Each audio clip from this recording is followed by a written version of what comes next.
Kadang-kadang wanita ni, mereka mempunyai persepsi yang salah terhadap berharga. Mereka fikir, jika mereka dikejar oleh lelaki, mereka fikir bila mereka dimengurat oleh lelaki, mereka fikir mereka dipuji oleh lelaki, mereka fikir itu adalah tanda mereka berharga. Sebenarnya tak, Cik Josori.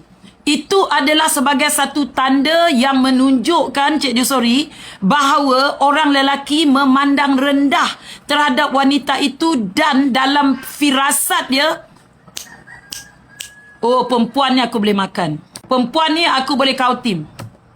Perempuan ni aku boleh usah, sikit aku usah, dia akan berkesudahan di hotel bajet.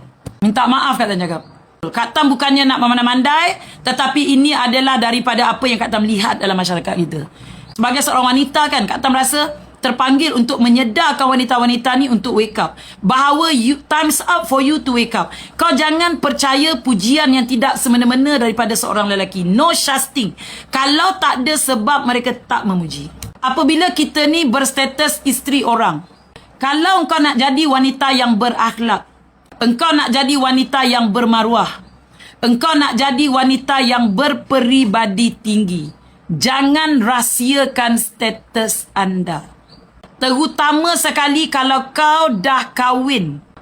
Kau berlagak macam kau janda, kau berlagak macam kau anak dara, kau mendakwa kau ibu tunggal, kau mengatakan kau ibu tinggal, kau mengatakan kau balu.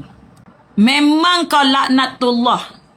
Kau jangan sakit hati kalau aku cakap benda ni, sayang. Orang perempuan kalau kau dah kahwin, isytiharkan. Ya, saya dah kahwin. Saya ni seorang isteri. Beritahu. Apa tujuan kau nak merahsiakan status kau sebenarnya? Tujuan kau apa? Engkau nak try market, nak test market. Engkau nak tengok saham kau tinggi ke tidak. Bertobatlah perempuan. Mana-mana bini-bini orang yang kau rasa kau lawa, kau cantik tu, bertobat nasuhah lah kau. Kak Tam doakan kau pada waktu langit terbuka ni. Kak Tam doakan kau supaya balik ke pangkal jalan. Betul tak? Ada pula tu dia takut dia terkantoi. Dia sanggup buat cerita mengatakan dia ada masalah rumah tangga. Betul tak apa Kak Tan cakap? Betul ke tak betul apa Kak Tan cakap? Ini terutama dekat pejabat. Cinta di pejabat, cinta di tempat kerja bermula dengan wanita mendakwa dia ada masalah rumah tangga. Padahal laki dia elok je baik tu. Wanita-wanita semua Kak Tan nak beritahu korang engkau yang bekerja ni kan, kau boleh tak kau ucapkan terima kasih dekat laki kau? Laki kau benarkan kau pergi bekerja atas tajuk percaya dengan kau dan dengan keyakinan bahawa bolehlah tampung menampung.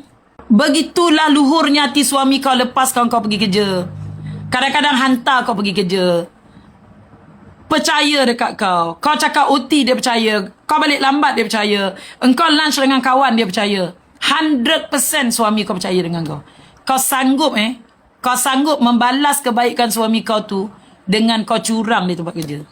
Kau ingat apa yang Kak Tan cakap ni? Bahawa neraka itu benar dan laknatullah itu wujud. Sementara Allah nak tutup aib kau, tolong bertaubat nasuhah hari ini. Sekarang. Ketika Allah nak tutup aib kau, tolong bertaubat sekarang dan kembali ke pangkal jalan. Sebab Kak Tam nak tanya. Bagi yang sedang bercinta-cintaan ni, orang perempuan yang ada kekasih dekat luar ni, Kak Tam nak tanya. Di mana ending percintaan kau?